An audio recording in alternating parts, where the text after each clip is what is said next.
Zelensky तब तक रूस के सामने सीना तानकर खड़े हैं जब तक उन्हें पश्चिमी देशों से हथियार मिल रहे हैं। पुतिन ने इसी सप्लाई चेन को तोड़ने के लिए पोलैंड पर हमले की योजना भी बनाई। पोलैंड के बहुत करीब पहुंच चुके वैगनर का एक बहुत ही खतरनाक वीडियो सामने आया और अब जुलाई में ही वहां बड़े हमले का डर भी बुरी तरह सताने लगा है।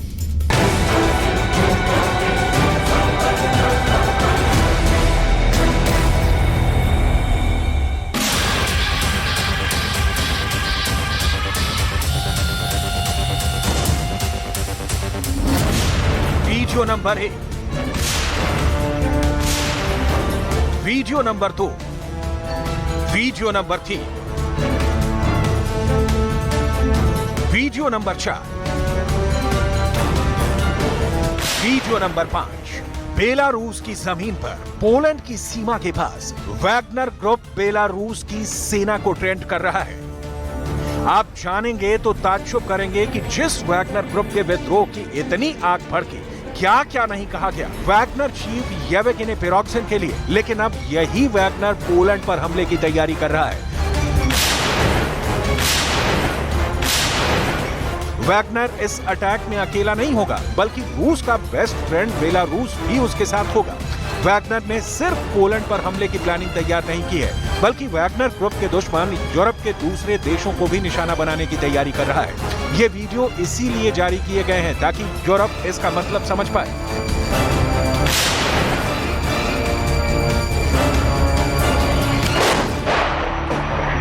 Сейчас то, что происходит на фронте. रात के सन्नाटे को चीर की आवाज वैगनर चीफ येवगेनी पिरोगजिन की बताई जा रही है, जो बेलारूस की धरती पर अपने लड़ाकों का स्वागत कर रहा है। हालांकि इस वीडियो में पिरोगजिन खुद नहीं दिख रहा है। Рады вас всех приветствовать! Приездом на белорусскую землю! खूंखार वैगनर जिसने बाखमूद जीतकर पुतिन की झोली में डाल दिया। बेहद खतरनाक वैगनर जो पूरी दुनिया में अपनी नृशंस फौजी कार्रवाई के लिए कुख्यात है। इसका ताजा और सीक्रेट प्लान क्या है, पहले इसकी डिटेल देख लीजिए, उसके बाद बताएंगे कि पुतिन ने पिरोगजिन को ऐसा क्या कहा है जिससे पिरोगजिन का सीना गर्व से चौड़ा हो गया है। वैगनर लड़ाके करेंगे पोलैंड पर हमला, ड्रोन से बनाएंगे पोलैंड को निशाना। जुलाई में होगा रूस के सबसे बड़े दुश्मन पर अटैक। वैगनर के साथ बेलारूस की ट्रेंड सेना भी होगी साथ। वैगनर का टारगेट सिर्फ पोलैंड नहीं, पूरा यूरोप है। अगस्त तक यूरोप पर हमले की प्लानिंग। वैगनर ने यूक्रेन पर आक्रमण के लिए स्क्रिप्ट पर काम करना शुरू कर दिया है। तस्वीरें इसी तैयारी की हैं। बखमूत, सोलेदार या खेरसोन में वैगनर ने जो गलतियां की वो यूरोप में नहीं दोहराई जाएं। इसके लिए लड़ाके हर एक जवाबी एक्शन से निपटने के लिए मोर्चा बना रहे हैं। पोलैंड पर हमला कब होगा अभी क्लियर नहीं है, लेकिन ये वीडियो जो बता रहे हैं उससे वैगनर के इरादे बहुत खतरनाक लग रहे हैं।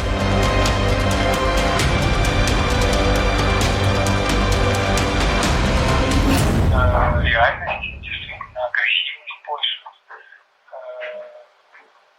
собственно, такое враждебное отношение и Беларуси, и Российской Федерации, конечно, это повод для повышенного внимания.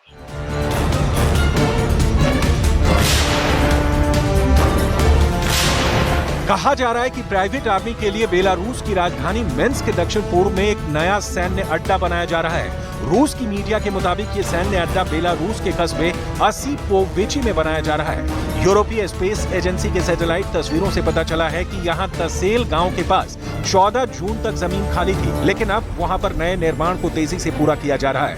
अफ्रीका से सीरिया तक कोहराम मचाने वाले वैगनर के 25,000 लड़ाकों के बेलारूस पहुंचने से पड़ोस में स्थित नाटो देशों की धुकधुकी बढ़ गई है। नाटो के सदस्य देश एस्टोनिया और पोलैंड ने कहा है कि वैगनर पर कड़ी निगरानी बरतने की जरूरत है। एस्टोनिया की पीएम और यूक्रेन की जमकर मदद करने वाली काया कैलास ने कहा कि रूस के यूक्रेन पर हमले में बेलारूस सह आक्रमणकारी है। बेलारूस पर भरोसा नहीं किया जा सकता है और वो खतरनाक है। ये नहीं बदला है। हम किसी भी घटनाक्रम के लिए पूरी तरह से तैयार हैं।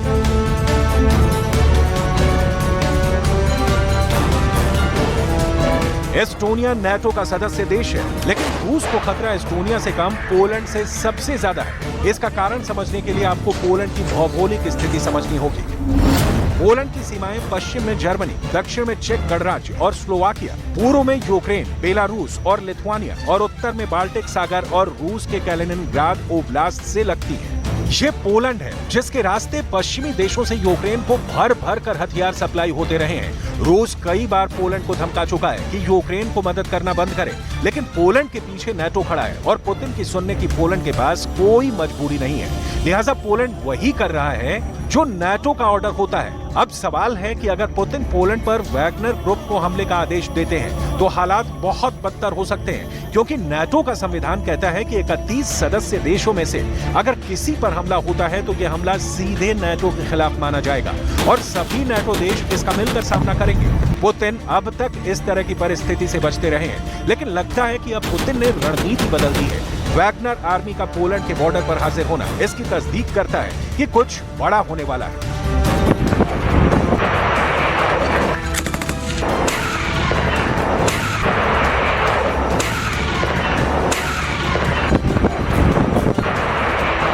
Ну, во-первых, натовские арсеналы и запасы старого советского оружия в некоторых государствах уже в значительной степени опустошены. А во-вторых, имеющиеся производственные мощности на Западе не позволяют быстро восполнить расход резервов техники и боеприпасов. Нужны дополнительные, причем большие ресурсы и время. पोलैंड को अपनी सुरक्षा की चिंता सताने लगी है। रूस से घबराया पोलैंड अपनी सैनिक ताकत बढ़ाने में जुटा है।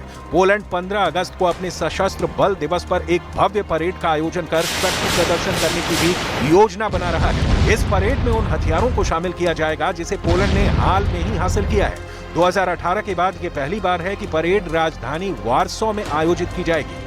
पोलैंड के रक्षा मंत्रालय ने 9 जुलाई को ट्विटर पर एक वीडियो भी पोस्ट किया, जिसमें पोलैंड के अत्याधुनिक सैनिक साजो सामान के सामने सभी सर्विसेज की अपनी सैन्य टुकड़ियों को दिखाया गया है। घोषणा के बाद अटकलें लगाई जा रही हैं कि इस परेड में अमेरिका से खरीदे गए M1A1 एब्रम टैंक, यूक्रेन में अपनी ताकत का लोहा मनवा चुके M142 हिमार्स रॉकेट, जर्मनी से खरीदे गए लेपर्ड 2 टैंक, तुर्की से खरीदे गए बेक रटार TB2 ड्रोन, दक्षिण कोरिया से लिया गया K9 थंडर और क्रैब होवित्जर जैसे नए सिस्टम का प्रदर्शन किया जाएगा।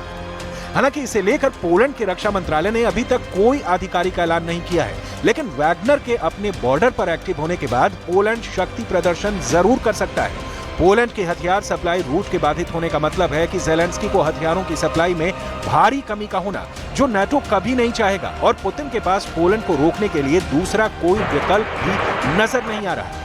अब सवाल है कि ऐसे में रूस यूक्रेन की जंग नाटो वर्सेस रूस होनी तय है। आपको याद हो तो पिछले साल नवंबर में पोलैंड में एक मिसाइल गिरी थी। इस हमले में 2 लोगों के मारे जाने की खबर थी। पोलैंड ने कहा है कि ये मिसाइल रूस में बनी हुई थी, लेकिन ये साफ नहीं हो पाया कि इसे किसने दागा। मिसाइल गिरने के बाद अमेरिका के नेतृत्व में G7 देशों की बाली में आपात बैठक हुई।